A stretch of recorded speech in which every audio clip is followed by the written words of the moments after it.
What is up, guys? It's Memorial Day. By the time you're watching this, I hope you had a fantastic long weekend.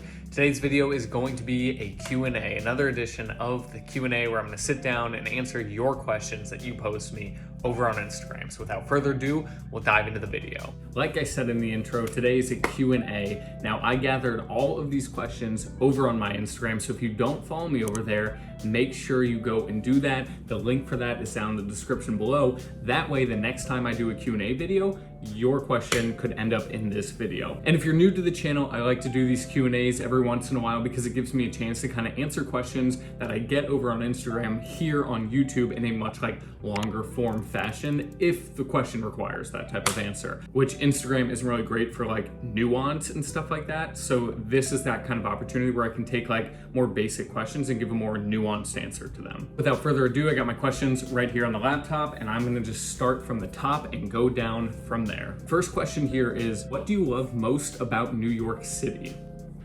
So I'll give two answers to this. The short, quick answer, and then kind of the longer, more thought out answer. My initial thought of what do I love about New York is that I love the convenience and the energy, all the things that you hear about New York, all the cliches that exist out there. Those are things that exist and I like them. They're cliche for a reason. The energy of the city, that whole vibe around people working really hard to try and do something is definitely a real thing, and it's something that I've derived a lot of motivation from in the past. The longer, more thought out answer here is that I really enjoy the human connection that you get in a place like New York City or any big communal city where there's people on top of people, which sounds awful to some people, but let me just kind of explain what I mean. You wake up and you see the people that you're supposed to see, you get in your car, you don't really see anyone, then you go to work and then you see the people at work that you were supposed to see, then you get in your car and you don't see anyone, and then you get home and only see the people that you were supposed to see that day. Living in a place like New York where you're just kind of thrust around a bunch of strangers and just out in the wild all day like that, there's just countless moments for human interaction and human connection with complete strangers, for better or worse, obviously. If you live in New York and you're yeah, well, that kind of sucks about New York. Absolutely, but there's two sides to every coin. So that's something that I really enjoy about living here. What should your heart rate be when working out for fat loss? So kind of the accepted fat loss or fat burning zone is, I think, 70% of your max heart rate. But I think when I get questions like this, there's the question and then kind of the meaning behind the question. The question was strictly what is that range to go for? 70% is usually the accepted answer. That being said, I think the real question here is, are you not burning fat in other heart rate zones?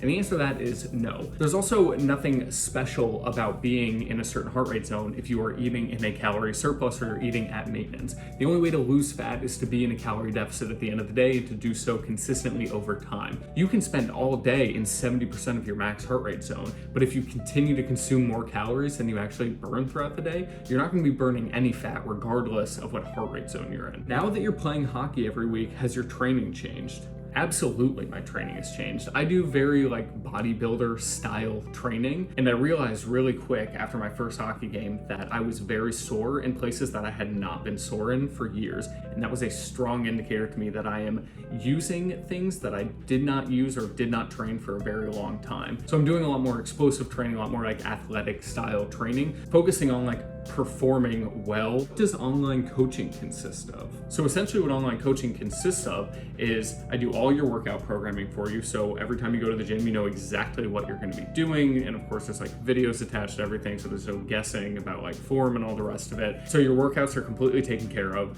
Then your nutrition, I will set your macros for you and make sure that you're consistently eating at the macro targets we set for you. And then also we got daily check-ins, weekly check-ins, monthly check-ins to make sure that every single step of the way, you have somebody in your corner to know exactly what you're going to be doing. Any questions about anything along the way can get answered, and to make sure that you stay dialed in so that you can make your goal a reality. That's online coaching in a nutshell. Link to apply is in the description below. What traits do your successful clients share? I would say the two biggest things that all successful clients share is consistency and dedication. And by dedication, I mean not relying on fleeting moments of motivation to go to the gym, to track their nutrition. They just have a goal and they know that they want to reach it, and they're willing to do the things that it takes to get there, and they're willing to do so consistently. What are your thoughts on body weight times 12 to find fat loss calories? I think the whole body weight times 12 thing is great for some people. But if you were to like actually come to me and be curious about your macros, about how many calories you should be eating or anything like that, I would never do this equation in a million years. The reason being is that there are far better equations out there. And sure, it's really easy if someone's like, hey, how do I figure out how many calories to lose fat? You can just say body weight times 12. And for most people, it's probably gonna work. The reason that I don't love it is because if you take a 5'10", 200-pound guy who has a lot of muscle on his body, and then a 5'10", 200-pound guy who has very little muscle on his body, the amount of calories that they should be eating are probably gonna be very different. If they did the body weight times 12, they'd end up with the same number, which would not be accurate for at least one of them. Not eating enough when trying to lose weight / fat a thing? No, it is not a thing, but let me kind of elaborate on that real quick. So I'm gonna assume that this is coming from the whole like starvation mode thing, where if you're eating in a calorie deficit for so long that eventually your body is gonna just hold on to any fat and any weight that it has on its body, which is not the case. That's just not true. Now, I will say that if you are losing fat and you lose a lot of fat, your body will eventually not need as many calories to run itself as it did prior. So your BMR, your basal metabolic rate, may lower over time as you lose more and more weight, but that just means that you have to concurrently lower the calories that you're consuming with that. So if you find that you're eating at 2,500 calories and you lost weight there for a long time, and then all of a sudden you're still eating the exact same, but you're not losing weight for, 3-4 weeks, then that might be the time to kind of revisit and drop calories a little bit so that you can continue to lose fat. You do a video about your own fitness journey in the future. I would like to do one. If you're unfamiliar with kind of like my story or my entrance to fitness, I did an interview with Men's Health a couple years ago that I will leave down in the description if you really want to read that. I was really, really sick when I was in college and I lost a bunch of weight. I was down to like 105 pounds, and that was my starting point. I had next to no fat on my body, but I also had next to no muscle on my body at all. And it took me years to have like the physique that I have now. But yes, it's something that I would like to do a longer video on. The issue is that it's something that's very personal to me, and I want to make sure that I do it right. So I don't want to just like sit down in a stool and do like an off-the-cuff video talking about it. You've said before you're not a big fan of recomp. Why is that? So recomp here meaning body recomposition, as in not like strictly fat loss and not strictly muscle building. The reason I'm not a huge fan of recomp for like most people is that in my experience working with lots and lots of people, results are motivating, and seeing results in at least some type of timely manner is motivating to people. Problem is, you actually seeing physical, visible results in your physique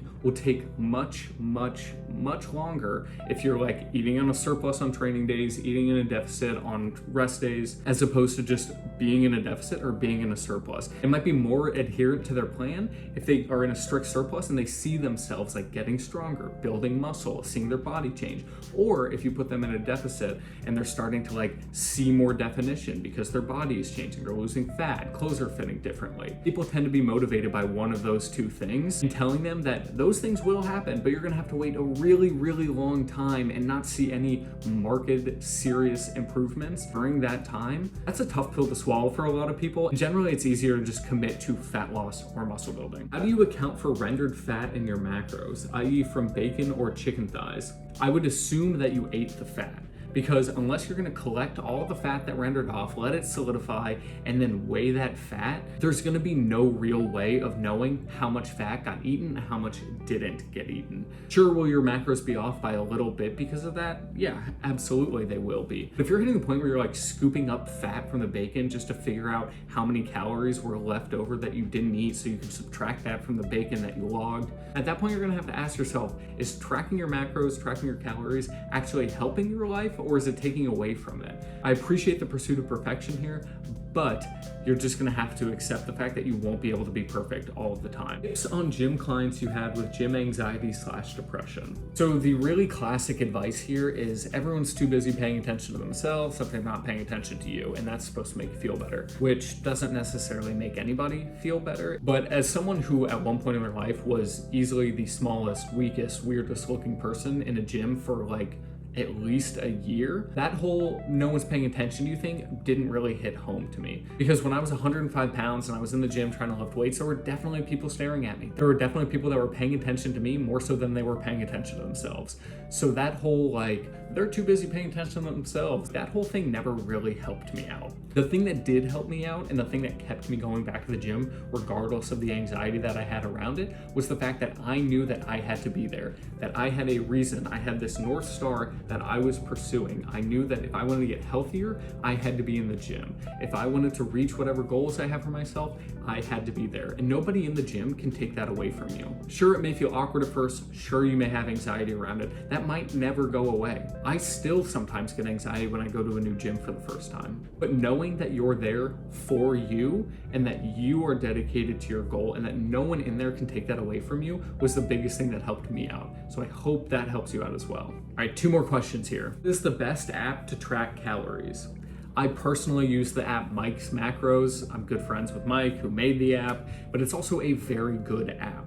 That being said, if you're just focused on like tracking calories, if you've never tracked calories before and you just want to get like a foot in the door, MyFitnessPal is going to be great for you. What's your favorite book? My favorite book is a book called Zorba the Greek by Nikos Kazantzakis. I won't go into like a synopsis of it, but that is a book that I reread every 3 to 4 years. It's a book that an English teacher when I was in high school introduced to me. He gave me the advice to reread it every handful of years when I have like a major life change, because every time I read it, I'll like be a different person and the book will be different to me. So absolutely Zorba the Greek. If you have not read that novel, pick it up. All right, and that is it for this edition of the Q&A. If you had a question that you wish got answered during this video, make sure to go follow me over on Instagram, because that is where I collect all of the questions that I answered here today, and that's where I'll be collecting them in the future. And of course, please like, comment, subscribe, all of those things. It seriously helps grow the channel. And speaking of grow the channel, we are well on the way